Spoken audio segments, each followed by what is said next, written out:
Welcome to Minds on a Mission, the podcast where we explore the journeys that challenge us, change us, and chart the best course for our best selves. You can find us on pretty much any streaming platform of your choice. I'm your host, Samantha Bailey, an entrepreneur and content creator. And before I bring on our lovely guests, I just wanted to give a warning that tonight's episode is not like the usual, which is to be expected because it is Friday the 13th.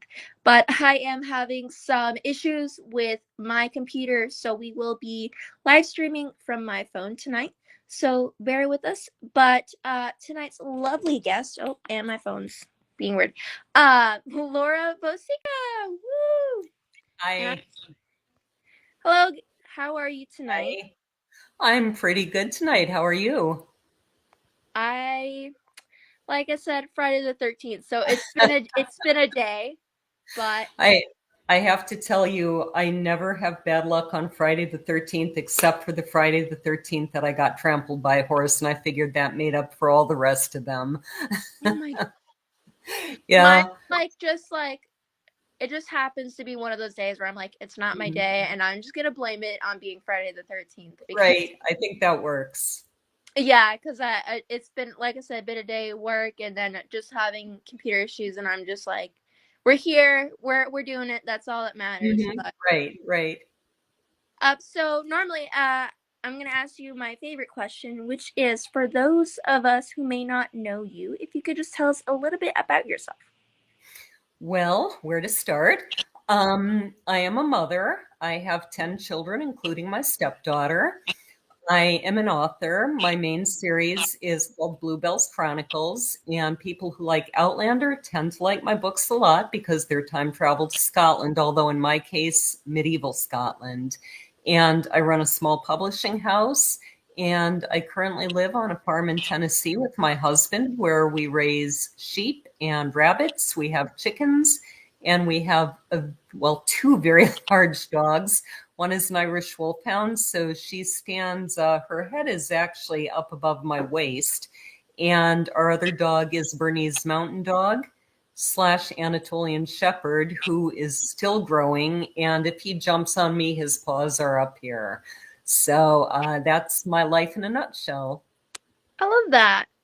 I love pets, so that's my first thought. I'm like, I don't have any dogs, but I've got 3 cats. I used to have 3 cats, and one by one they dispersed to my kids' homes and various things. So we might get a farm cat, though, to take care of the mice that are out. We live on 21 acres, so Wow. somewhere out there are mice. Right. Yeah, farm cat.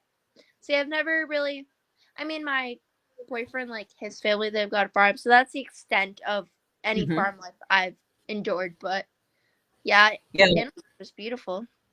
we're fairly new to it. We've only been doing it for about 3 years. And so I say 3 years ago, I couldn't grow a head of lettuce. Now I'm feeding sheep and chickens and rabbits, and we're learning to process animals, growing a garden, a fruit tree, several fruit trees, some nut trees. So we're kind of trying a little bit of a lot of things and doing a lot of learning. That's awesome. And you said you're an author. Can you tell us a little Yep. bit about your journey into becoming an author? Well, it actually probably started when I was about 8. And so I've known all my life that I wanted to be a writer. And I started a novel when I was 10. And I was busily working away at it. I was 10 pages into it when I happened to be in my mom's bedroom and noticed that O. Henry had already written The Ransom of Red Sheep, which was basically my story. So I gave up on that for a while, but I continued writing. I wrote stories to put in my classroom. I would bind them, just sheet notebook paper, bind it with yarn and put it on the classroom shelf. And then I kept writing. I did take a break while I was raising some of my kids. And back around I can't believe I can't remember this, back around 2009, I think, for NaNoWriMo, I started a novel that I had sort of had in my head, excuse me, which was Blue Bells of Scotland, which is the first of my time travel novel. And it was meant to be just a standalone story about this obnoxious musician whose girlfriend has enough, abandons him in a tower while the orchestra is on tour, and he wakes up in the wrong century. But my first beta reader read it and asked, what happens next? And I thought I had killed him. So I went back and I read it, and I realized I never actually said he died. So I wondered, well, what would happen if he did survive and survive this horrible injury he got? But what if he did? And he's caught in medieval Scotland now. And so that's what the rest of the series is. What happens when these two men who look alike, because they actually switch times, but now they're both back in medieval Scotland having to live together, and they hate each other because they're complete opposites. One is, he's from medieval Scotland. He's a devout Catholic. He's a warrior. He's faithful to his betrothed. And the modern musician, he cheats on his girlfriend. He thinks life is all about having fun. He gambles, he drinks, he's the life of the party, wants nothing to do with faith, definitely. And so these two are caught together and they look exactly alike. And the people in medieval Scotland can't explain who Neil or Sean is and what he's doing here. So one of them always has to live as Brother Andrew with the cowl pulled over his face. And so it goes from there as he's fighting with Robert the Bruce and as they're trying to figure out how to get him home and the changes he undergoes. The changes both of them undergo, really. So that's one series. And then my husband and I together wrote The Saint in the Cellar, which is actually a story that came from this amazing house in St. Paul, Minnesota that we looked at one day. And the story sprang to our mind about this very imaginative little boy and this amazing basement this house has and what he finds in the cellar, which is really a very beautiful basement in reality. And then apart from that, I have a few poetry anthologies I put together each year, and I have a journal called The Four Spheres that I've created, designed to help build better habits for a better life. And I think that about covers it. I love that. Can you kind of walk us behind the process of writing a book, like what your process looks like? Well, I wish I could tell you it was very orderly. To me, I don't feel like I'm making up a story. I often feel like I'm transcribing the story as I see it or hear it happening. And Right. so, I'll sit down and I can write for hours if I'm not interrupted, which I usually am. And sometimes I read a meme once where it said an author is the only person who can lay down in bed, close their eyes, and genuinely claim to be working, because sometimes it is. You just lay down and you let the scenes go through your mind and you think, well, how would I feel? How would I react if I were in that situation? And then you go write it. And then there's the editing. So to me, writing is kind of the easy part, but I go through multiple drafts. And so, like with my first book, I think I went through about 12 major drafts and maybe about half a dozen beta readers. And you just keep going through looking for their story plots or anyone behaving out of character. A plot hole is what I should have said. Are things making sense? And if not, you fix it, and then you do another read through and you keep going. Right. And would you say there's and this could be anything, but just any person or thing or certain thing that it inspires your stories, or is you just kind of feel like it just well, because I know too you said one of them was the house that you guys had visited. I wasn't sure if there was more things that kind of play a part in that. Yeah, sometimes it's music. So, for instance, the time travel story started, well, it didn't really start with this. There were multiple inspirations. One is Margaret J. Anderson's book from the 70s. It's sort of a children's novel called In the Keep of Time. And it's about 4 children who go up into a medieval Scottish keep, and they do come out in the wrong century. Although they come out in the 1500s. In my book, it's the 1300s. And so there was that. There's an old folk song from Scotland called the Blue Bells of Scotland. And it talks about noble deeds and streaming banners. And that's the kind of book I would like to read. So it was the kind of book I wanted to write.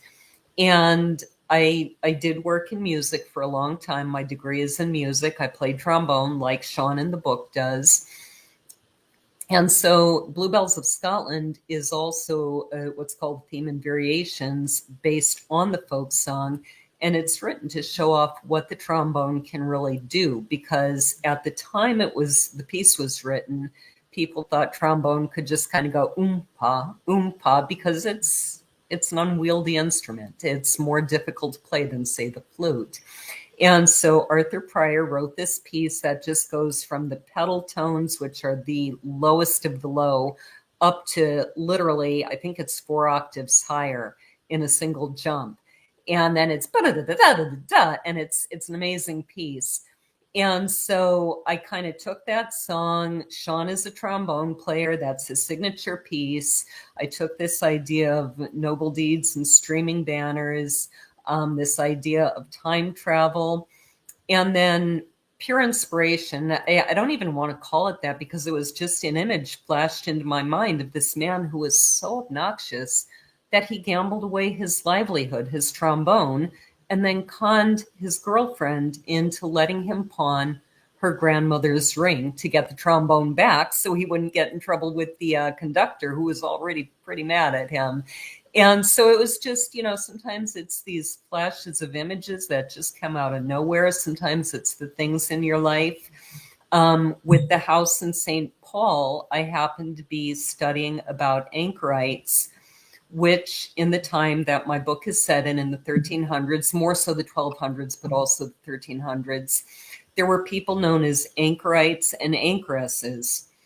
And this is going to sound absolutely crazy to the modern mind, but these were people who were so devoted to their faith, wanted to live a life entirely focused on God, that they had themselves sealed into this room that had one window into the church and another window onto the street. So they could go to mass and they could talk to people in the street and counsel them and pray with them and pray for them.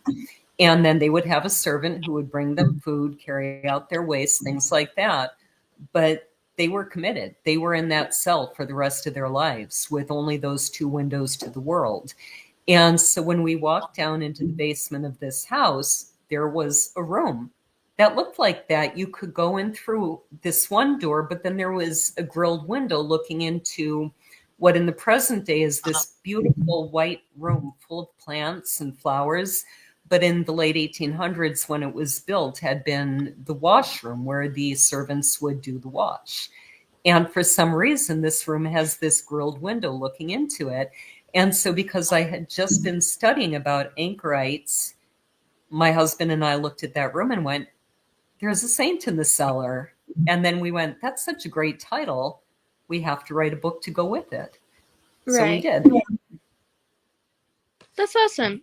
I feel like, yeah, I'm not sure. I used to like read a lot of kind of fictional books and stuff, but I kind of for a while just like fell out of reading. Now getting back into it, it's like I mainly read self-help books, but I'm trying to get back into like reading fictional because it's like there's something about it that's just like takes you to another world. And so it's really nice to like kind of hear the other end of it, of like what it's like creating these books and kind of the thought process behind it. So you said you started writing when you were younger, when you were 8 years old, you said? Did you have like, were your parents into writing, or was it just kind of something, or were they also kind of creative maybe in other ways? No. No, my mom was an English teacher for a couple years before she stayed home with kids. And so she probably started staying home when my older sister was born. My dad is a military officer. He does not think that, or I should say at the time at least, he did not think that writing or music were reasonable, viable options. And we had some words about whether I would major in music, and I was paying for it, so I majored in music. So, but they're not. My a couple of my grandparents were very musical. My grandfather played trombone, and my grandmother played organ. That's awesome. At least you can kind of see a little bit of like maybe where you get it from, like the Hmm. history behind it. Like for me, I feel like my dad is not I wouldn't say creative, or like I would say I get my entrepreneur stuff, like that part of me and the creativeness from my mom. So Hmm. it's just kind of curious, that's something that I always think about, of like also family history, like how that may kind of inspire, our passions and like what leads us to where we end up being. So I Right. appreciate that. Yeah, I don't know. I do know I found years ago we found some paintings my mother had done. So she does have a creative bent, but she never pursued it. Right. Yeah. Um, and you said you have 10 kids? Hmm. So what's life like that? We're raising 10 kids and you're an author and you also have history, are you still pursuing music currently, or is that just Well, I'm kind of getting back into it. I taught music lessons for 32 years, the whole time I was raising my kids. In fact, I was still in college when my first son was born. And so I taught music lessons through the college's music program because it was one of the campus jobs. And I think it paid about 2 or 3 times what any other campus job did. So naturally, I started teaching music lessons. And so it turned out to be a great part time job because I could teach in the afternoon when their dad was home. And then when I got home, he went and he worked a night shift. So it worked really well. And since I remarried about 3 years ago, I've been focusing on the writing, on the publishing, marketing, and of course, on learning to raise animals in a garden and so on. But I am playing flute for Christmas Mass. So we'll see how that goes because I haven't played in a long time. So I'm having to kind of slowly get back into it. And I do have ads out saying I teach music lessons, but honestly, I'm so busy that I'm not really desperately seeking students. right? And so between getting back into that and then, being an author and raising 10 kids, like how would you say it kind of your day-to-day looks like and how you balance all of that? Well, the kids are all grown now, but I think it's an important question to many people are writing with the kids at home. And people think that 9 kids is a lot and must take exponentially more time than 1 or 2. And I've always said 9 kids is actually easier than 4 because by the time you have, and especially easier than 2 or 3, because by the time you have 9 kids, first of all, some of them are older. They might be helping a little bit. Even if it's just doing their own laundry or setting the table or whatever, the little kids are out in the yard digging holes. And I have mostly boys, I have 7 boys. And so when I was writing, the 4 youngest were not yet in school. And so they'd be out in the back running their Tonka trucks over their dirt hills and, making their little trucks scoop out the dirt. And they'd be playing. And it was a fully fenced yard. And I was right by the window so I could see them. I could hear them. The older kids were at school.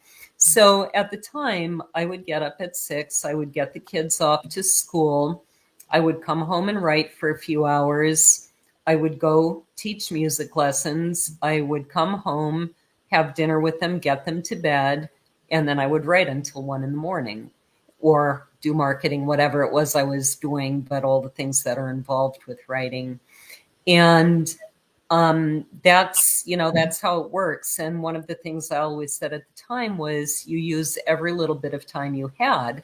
So for instance, if I got to say a boys sport event, 3 of my boys wrestled, And so if I got there early, and because I'm a musician, I usually get everywhere early. And so I would always have my notebook with my draft in it, and I would just sit and, sit at the back and write until the wrestling match started, get a few more pages edited. If a student didn't show up, I would use that half hour to work on editing whatever book I was on, and so on. So to me, that was key, was to use every little bit of time. I like that. Yeah, and I feel like too, a lot of times when I've asked that question, I kind of forget too. It's like when you're passionate about doing something, like it almost it like bounces in. You know what I mean? Like it doesn't feel like it's It offset. doesn't feel like work. Right. Yeah. Which I have to tell you a story that kind of pertains to writing, although it's about music. I was upset with I always told my kids, find a job you love and you'll never work a day in your life. And so one day I was mad at them because they kept leaving lights on, and 9 kids times lights, that's a lot of lights left on. And I said, turn off the lights. I work hard for my money. And one of my kids said, you love what you do. You've never worked a day in your life. So, but it goes to what you said. If you're passionate about what you do, it doesn't feel like you're working. Right. But I know too, like as people my age, kind of that is a thing that like we always wonder. It's like, how do you balance it all, especially as a mother with, 10 kids and pursuing your passions, like definitely something. But yeah, I've kind of realized that too. It's like I mean, it may at times, I'm sure, feel stressful because it is, I mean, in my thought, I always think of like the 10 kids, like having to dress them and then like make sure they're all fed. Like that would be the thing. But I mean, it's also routine. Like you said, you got, and some of them are older. So that makes sense. Like, Well, and one of the things that I did, because their dad worked the night shift, he would be sleeping in the morning when he came home. I used the crock pot a lot. And so I would throw everything in the crock pot, let it cook all day, and it would be ready for dinner for them. And by the time I got home from lessons, usually they had eaten. It depended on the quarter and the location, how late I taught. But then I would help get them to bed, read them stories, whatever, and make sure they had laundry. And I think part of the thing with having a large family, but any kids, is you need to focus more on, is everyone loved and happy and somewhat stress-free? And yeah, the house has to be at least hygienic. It can't be just a pigsty. But I think there's an element of go with the flow too. And don't stress about every little thing. Don't stress about if a plate falls and gets broken. Well, it's a plate. You can go to the dollar store and replace it. So I think it's that attitude too of, are you going to try and make life perfect, or are you going to try and make the priority that you're teaching your kids to be good people? right. Hopefully by the time I have kids, I'm a little more, I would say, less of a neat freak or maybe mellowed out. Because like Yeah. for me, where I'm at now, like if I were to have kids, like I'm just, well, also part of it is I'm very OCD. So like I just imagine 10 kids and like that's only two if they don't pick up after themselves. Like if they're good about it, it would be fine. I just would stress like if they weren't, because I'd be like, oh, like things need to be their place, put away. Like Mm-hmm. I'm very much like things need to be in order. But I mean, like you said, like a plate or something like that's fine. It's just Mm-hmm. like I have to have things in certain places. Like if there are their rooms, their toys would need to be set how I have it set out, and you know what I mean. But Right. Right. Well, and I think there has to be a balance. Like, I am not ordinarily a neat person by nature. I don't know what it is, but I walk into a room and it's like a mess just explodes around me. My sister walks into a room. I never saw her lift a finger, but her room was always absolutely perfectly neat. And so one of the things that I learned from my growing up was you have to teach the kids to take care of things. And so I did try and teach my kids from the start. When they're 2.5, they're quite capable of putting a spoon in the silverware drawer, for instance. When they're 3, they can take their laundry up, and that doesn't mean they're being worked to death every day. It just means they're taught that you do little things to pitch in and help out. And if they're taught from the beginning that we're family, we work together, we play together, I think that they're going to learn to do that. But I think there's also the balance that, let me put it this way. I can put it this way by an example. I was at my parents' house with my kids. I went down to the basement, cleaned up everything spotless, literally on my hands and knees, looking under the couches, the chairs to make sure everything was picked up, because I know my mom's very particular. And I was later told I left an absolute mess in the basement. And to this day, a friend of mine said, "Did you not alphabetize the toys on the shelf when you put them away?" And to this day, I'm like, I don't know. I genuinely don't know, because I thought I picked up absolutely everything. And so you can go the other way of demanding things be too perfect, because nobody's perfect. So to me, it was try and find a balance. And I think everybody's going to fail one way or another to find the perfect balance that works for everybody, because we're all different. But and that's why you have to let some things go too, and just relax and say, I don't want my kids growing up feeling like I'm screaming at them all the time either. Right. Thankfully, I have like experience with it in the sense of like I worked at a daycare, Mm-hmm. so I'm like, okay, I know what it's like to take care of 10 kids. Like I've taken care of 17, before with one other person. So I'm like, I know it. And two, it's like I'm grateful for it because like that was not my passion in any means. But Mm-hmm.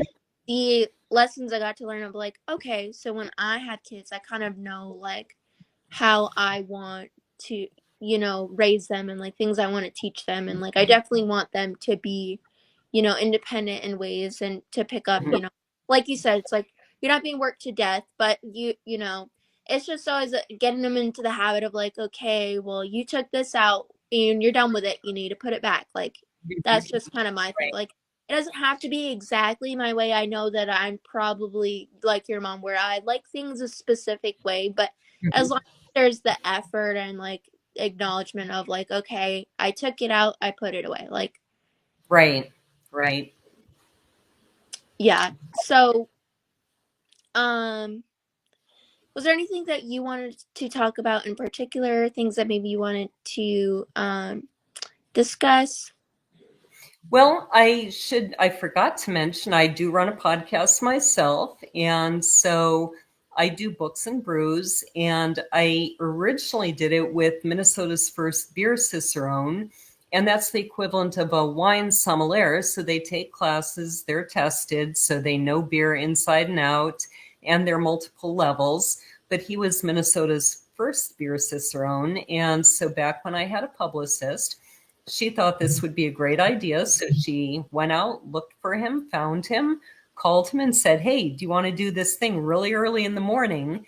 And so he and I started doing Books and Brews at AM 950 in Minneapolis, Minnesota. And we've been doing it, I think that was in January 2017. And so we've been doing it since then. We moved to a podcast instead of the radio station. And I now do it with my husband as my co host, because life just got very busy for Michael. And so we interview authors specifically, both fiction, nonfiction, and poets. So we have quite a wide variety. And Michael was pairing beers to their readings the way you would pair wine to meals, dishes. And Chris is now doing cocktails, so it's a little bit different, but same sort of fun way of talking to authors. And so if people would like to meet some new authors, poets, that would be a great place to tune in at Books and Brews. That's booksandbrews.net. And our YouTube channel is the @ Books and Brews, all spelled out. I love that. And what made you guys interested in starting a podcast? Well, it was actually my publicist's idea. Oh, right. And right. But we were having fun doing it. And so we did it for 6 months at AM 950. But they were actually charging me for the time. Plus, they were getting money from the advertisers. And they told me, well, if you find the advertisers for us, then we won't charge you. And I'm like, well, you're charging me to give you content. So we did it for 6 months. So just to kind of get an audience, to learn the ropes, to have some kind of professionals helping us out to begin with. And then I didn't want to keep paying the station to do work for them. So we did Books and Brews Live at Barnes and Noble in the Twin Cities area I think that was for 3 months. And then we started the podcast. And I think the podcast started in April of 2019. And we've just been having fun doing it. So we've just kept doing it. Oh, that. Would you say there's maybe a favorite experience or guest, or I know it's kind of hard to choose. Been asked that, and I'm like asking who's your favorite child, but a couple that really stand out. And I don't know why this one in particular stands out to me, but it does. We did one episode with, his name was Joe Tahovsky and his co-writer Cynthia Kroc, I believe is how you pronounce her name. And their book is called The 40 Thieves of Saipan. And it's actually about Joe's father, Frank Tahovsky, who in World War II was called in and told, you're going to be in charge of a new unit. And this unit is going to go behind enemy lines on Saipan. So you pick who you want. And his father said, I want you to go into the brig and get me all the men who are in there for fighting. And the guy's like, well, why would you want them? And he said, because they won the fight. If they'd lost the fight, they wouldn't be in the brig, but they're the ones who won. I want the guys who can win a fight. And he put together 40 of these guys. And it's just a really neat, true story of how these guys are just troublemakers, and they're stealing things, and they're stealing other people's laundry, and they're stealing the officers, was it their bourbon or something? They found out the naval officers were getting a shipment of bourbon. They stole a general's Jeep, They're just, it was so much fun to read about them and their personalities and their backgrounds. And then another one that I really enjoyed was Sandra Lynn Reed, The Drive-In 65. And she wrote a book, a memoir, about how when she was young, she and her cousins were maybe around 12, 13. They lived in Alaska, and it was 1963. And one of them, or their mothers, said, wouldn't it be a great idea to drive around the perimeter of the entire country? And their fathers kind of laughed at them and said, a bunch of women can't do that. And so they decided they would do that. And so for about a year and a half or two, they worked, all of them. They got odd jobs. They raised money. The kids were babysitting, mowing lawns, whatever they could do. And they raised all this money, and they bought one of those. Do you remember? Well, you're too young to remember, but have you ever seen the pictures of the VW kind of camper van type things? Yeah. Is it kind of like the Scooby? What you call it? This. Yeah. It So like that. right. They bought something that looked a bit like that, and they did some modifications, and they saved up all this money. I think they saved it all in cash, because in 65, there really weren't credit cards. And in 1965, they set out, and she recounts how they drove down from Alaska, I think across the kind of northern border of the United States.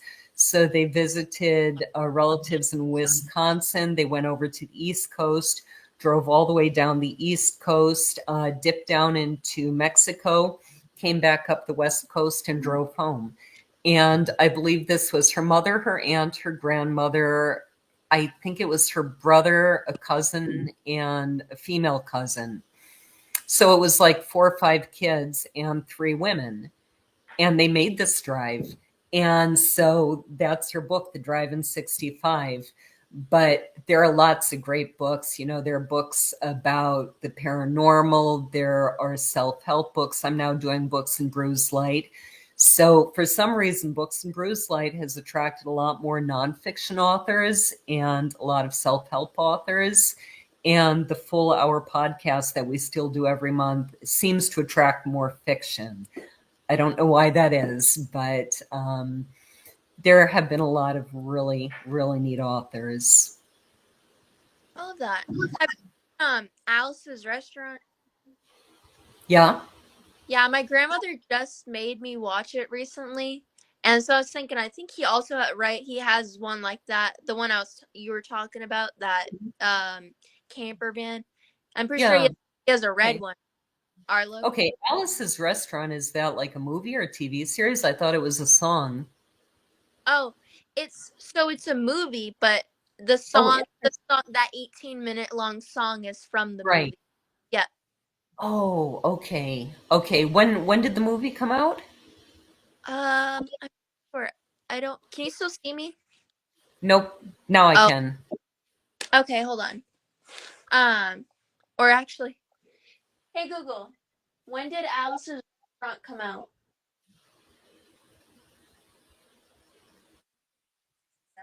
67.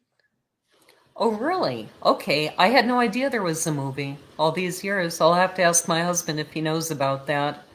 I honestly, before, and this was recently, I had no idea who even Arlo Guthrie was. I was like, Right. no clue. And my grandma, she was played on the song, and she's like, well, now we've got to watch the movie. So I watched, and yeah, in the movie he's got a red camper van like that. So Okay. that's what I was thinking. Okay. Yeah, yeah, it was really neat. They made modifications so that they could kind of stretch an awning out, make a tent coming out of the van. They were able to build sort of a bed in the back of the van. And it's a neat story and about how they ended up getting, I think it was like basically food poisoning or from the water. They all got sick from the water in Mexico. And just some of the adventures that they had on the road. So it's a really neat story. It's awesome. And I had like a similar question, but so do you have a few experiences that are memorable when it comes to teaching music? Yes. One of the first that springs to mind, in my family, I would say that music was not valued. We were supposed to be very proud of the fact that we were intelligent. We were supposed to be the valedictorian. We were supposed to have an important job like being a lawyer, being a doctor, being a CEO.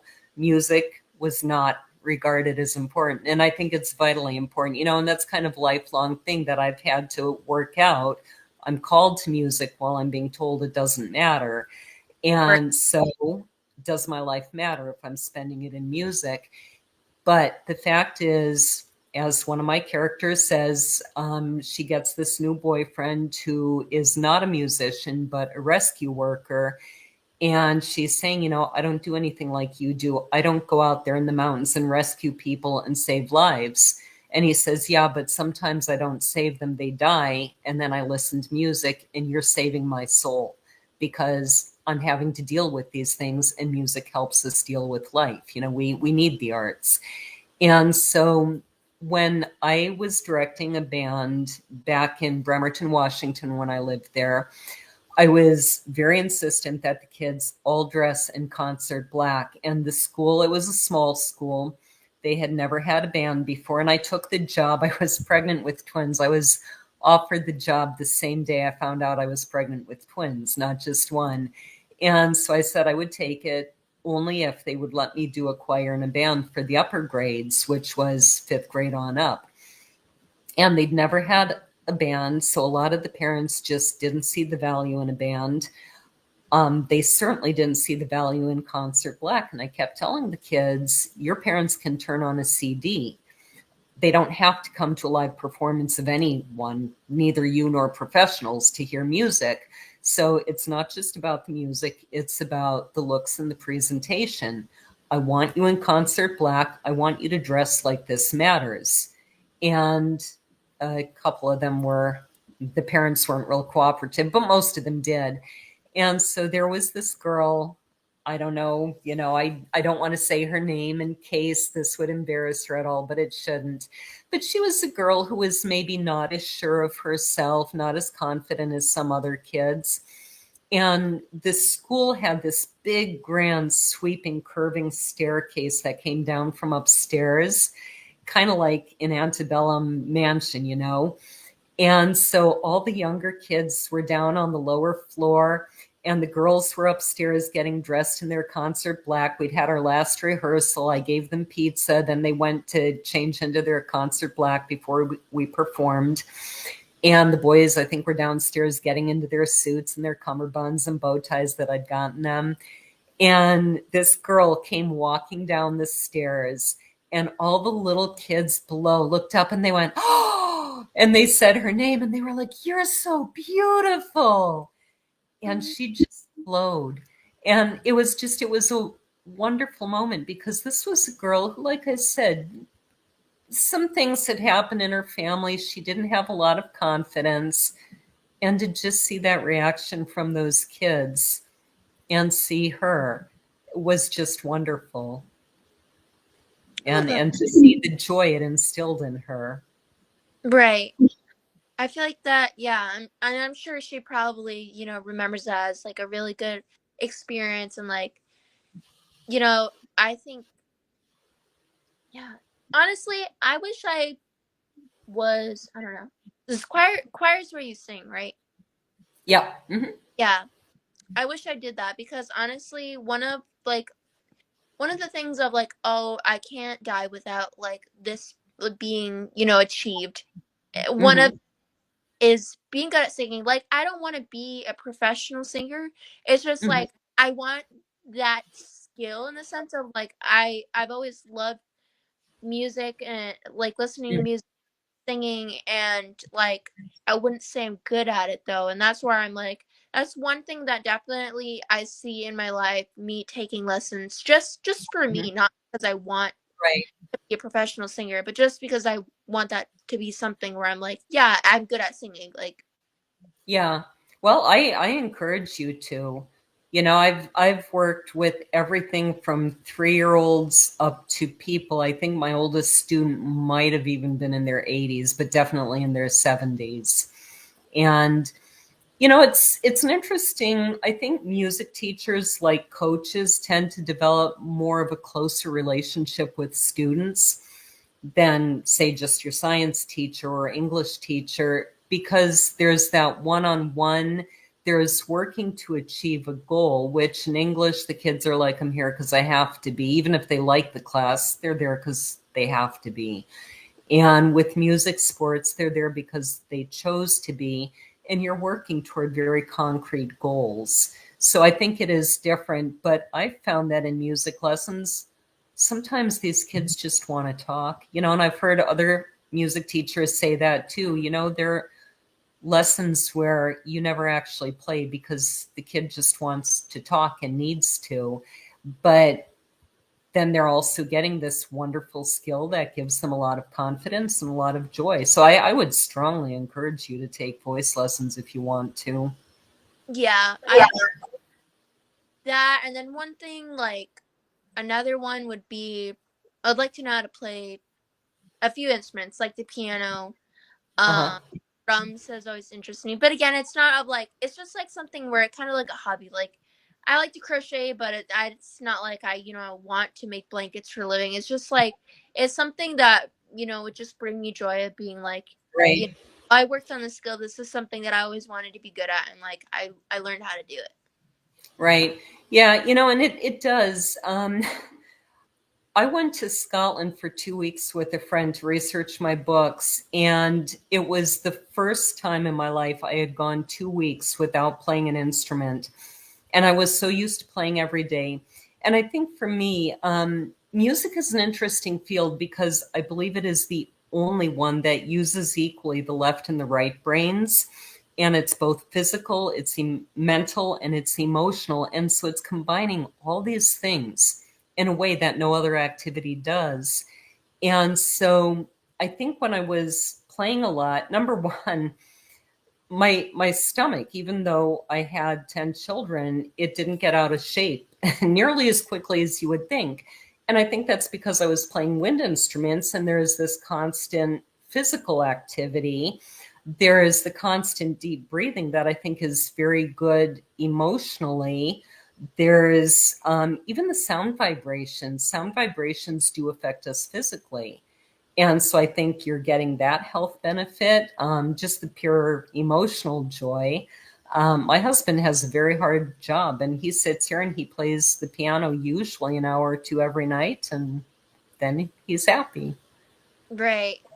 Yeah, like I love that's definitely music's definitely like obviously in a different way, but like a big part of my life because like and I made a post about this recently, but I was saying like I was like music's my therapy. Like if I'm sad, I put on music. If I, I need to get something done or if I need a distraction or like anything, I always revert to listening to music. And my favorite thing to do is like when I get home from work from a very long day, I just put on, my favorite songs and I just, listen to it and I kind of have my own little dance party and it's like definitely like it's very calming. Like it's just something where and like too it's like, the different emotions that you can feel listening to different types of music and music, Right, music's very beautiful and like you said it's very vital, like in a different way for other people like maybe that is their therapy like me where I come home and that's soonest thing I do is put on music so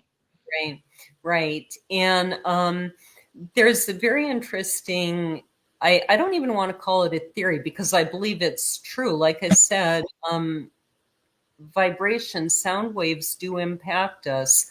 And I believe it was Plato, as far back as ancient Greece, who proposed this idea that the different modes of music impact us differently.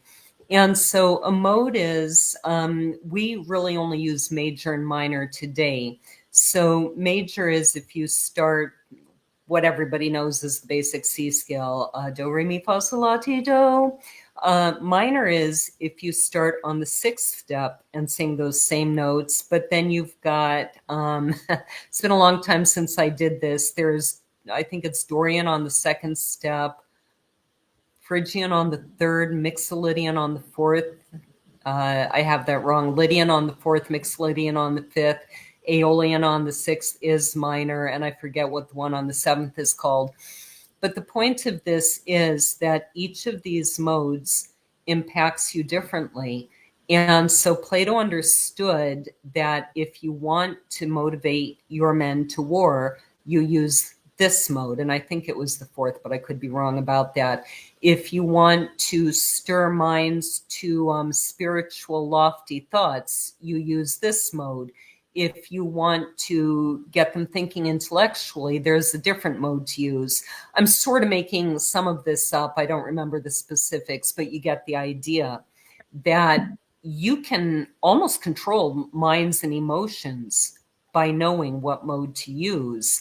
And obviously, hopefully anyone would use that for good, for the proper purposes. But I think that's what you're doing when you're turning on music. You know what you want from the music and you choose something that matches that. mm. And it impacts you. Right. Same with like movies. It's like they play specific sound like because of the emotions that it invokes.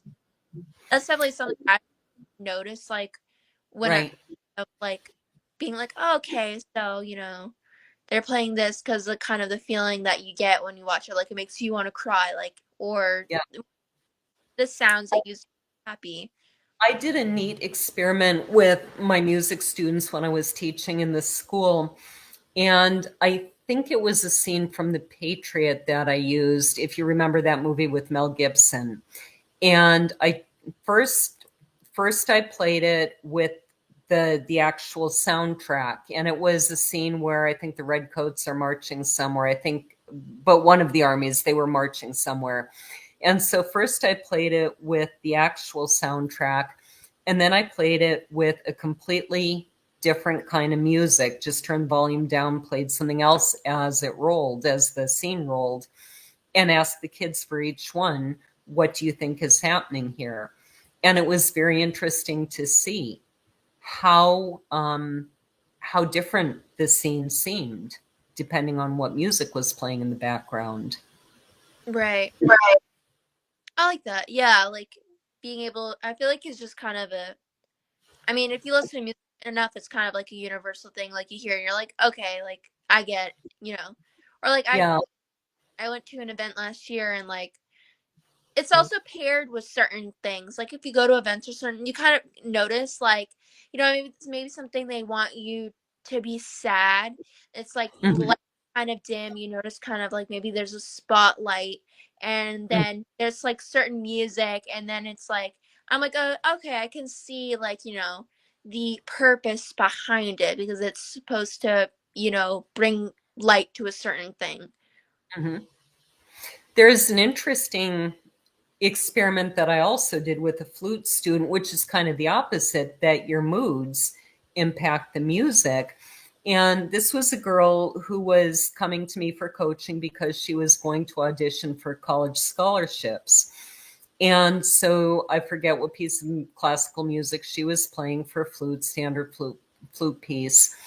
And I couldn't quite get at it. I'm like trying to be polite, but you're playing this note perfect, but it's mechanical. There's something missing from it. And so I gave her three possible scenarios. I said, don't tell me which one. Pick one of these three things. And I want you to think about that as you play the music. You don't have to try and do anything different. Just think about it. And I wish I could tell you what the three scenarios were. She started playing, and I knew instantly which of these three scenes she was envisioning as she played. And so to me, that was also fascinating that what we're feeling as we play or what we're thinking about might also come out in the music and might also be perceived by the audience in some way. They might not understand it, but they're perceiving it. Right. It's very cool to know because like I obviously don't have background in music, but like um yeah, I think that music, no matter what, like in what field you are, like it I know that a lot of people hold music true to their heart. Again, like maybe that's playing music or listening to music, but music is it's just I don't know. Like, I feel like so many things wouldn't be what they are without music. I can't even imagine life without it. I mean, when you think about it, what's the one thing that well, there are a few things that every culture in the history of mankind has had. Every culture has had music, bar none. Right. And, it's used for celebration, it's used for mourning, it's used for dancing, it's used for the military. In fact, I was originally going to be in the army band, but I didn't make it through boot camp. So that could have been my life. I wouldn't make it through any boot camp. That like they had like a thing that was called I forget what it was called. But here where I live that people could do and I was like when you get outside of college and I was like, no way I could do that. I don't think I would. I'm just like kind of a little bit of a city girl and I'm like I don't think I am, exactly rough enough to handle doing that. So Yeah, my two of my sons are in the military. Well, one has gotten out now, and he was not into athletics really. I think he did track, and he found Marine boot camp almost easy. I was surprised, I thought it would at least be a little bit tough for him since he wasn't in sports and the whole works, but he was like, no, do what you're supposed to do and you're fine. So he got through the crucible and the whole works, and he's like, yeah, it was fine. So I think you might surprise yourself if you had to do it. You'd probably find you could.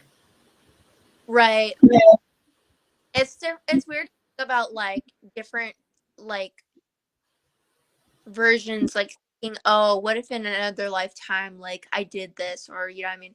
Like, Mhm. it's myself doing that, because I'm, like, very much, it took me a while to figure it out, but I feel like I'm very much happy with, like, where I am and, like, where I'm going. But Mhm. definitely probably crossed my mind when I first just figured out, I was like, oh my gosh, what am I gonna do? Like, I don't know. But I don't think I really ever thought, oh yeah, I'm gonna go to, like, be in the military. I just was Mhm. like, no, I wouldn't Yeah. say. Well, I grew up in a military family, and so my kids grew up that their uncles in the military, their grandfather was career military, cousins. Well, I think mainly one cousin. So to them, they've kind of been very surrounded. They knew that I was briefly in boot camp anyway. So to them, my son who's in the army now, he's wanted to be in the army since he was in second grade. So it's kind of a life. Well, I'm assuming that you're not that old. You've known for a long time what you want to do. No, No? no. So I know a lot of people are like, I'm gonna grow up and be this, and my always thought Mhm. was, I'm gonna do something big, but I don't know what it is. And then, Mhm. like, I very much was, in high school, and I was like, I don't like traditional school. Like, I don't think I'm gonna go to college. So then I was like, well, what am I gonna do? Like, I don't Right. know. A lot of people my age are like, I'm going to college, or, they were kind of set on, like, what they were gonna do. And for Mhm. me, it took me a bit longer, and I still wouldn't say I exactly have it, all figured out. But it's part of the journey, and also, like, I'm a lot closer to where I want to Mhm. be than I was, a couple of years ago. Um, Right. but it's just my struggles kind of been like, I have the vision, like, this is me at my Mhm. high power, but the struggle's been, I know I want to, be author. I want to have my own, books. I want to, well, one of the goals was I want to have my own podcast. So I've already succeeded, with one of them. Then Right. I want to have, you know, uh, investments in real estate, and these are all things that still I want to be, a part of. But the main was, like, owning multiple businesses, and my struggle's just Mhm. been like, what is that main thing? Like, what is the business? What I'm like, how do I? So I've just been kind of focusing on mentoring. I just, got some resources that, like, one of my guests, provided, and I've been finding. And right now I'm just kind of working on mentoring and, like, figuring those things out. And then Yeah. obviously, but Well, I think what you're doing is great, not only for doing it yourself, because other people want to hear these things, but you're hearing all these life stories. And that's what I find when I do my podcast. It's always better to listen. So I'm listening to all these people. And in fact, I just had a guest. I put her video up maybe a couple weeks ago, named Tanya Dodaro. And she talks about having multiple businesses and starting up multiple startups and working with kids, and how she focuses kind of on women, because we're usually the one who have to take care of the kids and figure out how to hold a job or start a business. right, So I've had a lot of authors like that, and I love talking to them because I'm getting great ideas from them. yeah, that's with, like, the podcast was, like, my main thing. Like, you know, I podcast it, and you're like, okay, well, what's the niche? Like, what is it going to be?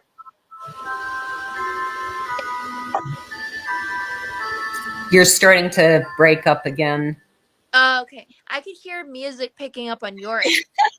That's that's my musical clock that goes off every hour. And Uh, because my husband absolutely loves clocks, I think we must have about 25 in this house, and there are a few others that are going to start to go off because they're not all set exactly on the hour. But that was the main one that plays music every hour. okay, can you still hear me? I can hear you. Hmm. Uh, um, yeah, the main thing was, like, thinking about, like, I really want to help other people that are also, having similar things, where maybe they're not exactly sure how to Hmm. start, or maybe you're looking for advice or certain resources. So like, although I'm still, well, and my thing is you're always going to be still figuring it out because you never really know the entire story. Hmm. But I I've been in my entrepreneur journey for about 2 years, not consistent. Like it was kind of rocky at first, like, you know, figuring out, and then I really worked on like mindset shifting, and Hmm. it's there now. But I've definitely learned a lot of things. So that was the main reason, like, why I wanted to start the podcast, because I was like, it's great, like you said, to, hear, tips and advice and different people's stories and kind of learn, like, okay, maybe these are some things I want to think about. But also being able to also share on my end, because I do feel like Right. I, at this point, do still have valuable things to share with people, even though I'm like, oh, I'm not where I'm supposed to be, or I'm so young, I don't know what I'm talking about. But I definitely say I have good, valuable information to share with people on here. So I don't think age is the be all and end all. I've known people in their 70s and 80s that I'm like, you're almost at the end and you haven't figured it out. What have you been doing? And I know people who are maybe 18 and they really have a good head on their shoulders.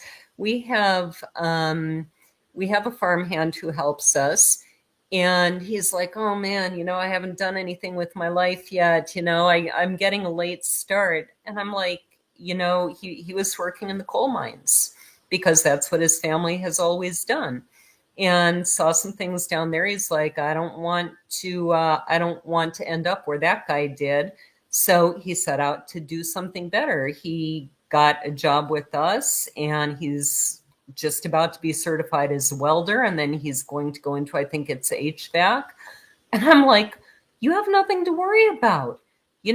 So what if you didn't start the day you got out of high school? You're still pretty young and you've got a great future with a couple of great paying skills.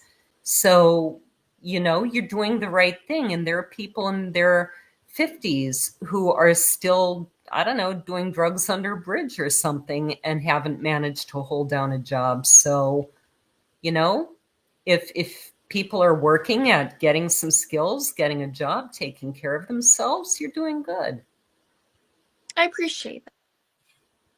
And I know we're over the hour mark, so I don't want to take up too much more of your time. But if you felt like there's anything else you wanted to share, also if you could just let people know where they could find you, just kind of wrap this up. But I'd appreciate it. So my main website is lauravosika.com. That's V as in Victor, Osika. And you can probably find all my social media from there. You can find all my social media under Laura Vosika, various, with a dash or without or whatever. I am also at booksandbrews.net. And you can find my publisher at gabrielshornpress.com. My books are there and lots of other great books and our poetry anthologies. And I'm on Facebook under all of those. Oh, you can also go to glenmerrillfarms.wordpress.com, because who is not happier for looking at adorable bunnies and adorable sheep and all our adorable little lambs? And Glen Merrill Farms is on Facebook too, and actually most of the pictures of the animals are there because it's easier. All of that. And for I getting by and for the finding the podcast, we're pretty much on every platform. So yeah, I think um yeah, and I posted a clip. I don't know if any of you guys seen that, because you guys talk about it. I'm working on more, and before me and Laura popped on tonight, I realized there is actually a sound effects feature through this platform. So going forward, I'd like to, kind of amp up our intro and to have a little bit of sound effects. So now that I've figured that out, I know I've been talking about it for a little while. Definitely gonna play around with that so we can kind of, amp up the intro a little bit. But yeah, we thank you for coming on tonight and letting us get to know more about you and about Thank you. music and about writing. Like, those are things that I would say that I definitely have learned a lot about just from you talking tonight, because I wouldn't say I knew at least 75% of the things you mentioned. So you really opened my eyes to that, and I really Yeah, appreciate yeah, well, thank you. it. Of course. And if you ever want to come back, because I always say, like, if people wanted to come back for like 6 months from now and, kind of update us, we definitely would love that. Okay, well, I have books in the works, so I will have updates. Yes. Okay, perfect. And we thank you guys for hanging out with us on this Friday the 13th. I honestly didn't realize until this morning that it was Friday the 13th. I was like, that's weird. But we hope you guys have a wonderful night, a week. I will see you guys on Monday. Bye. If I can figure it out.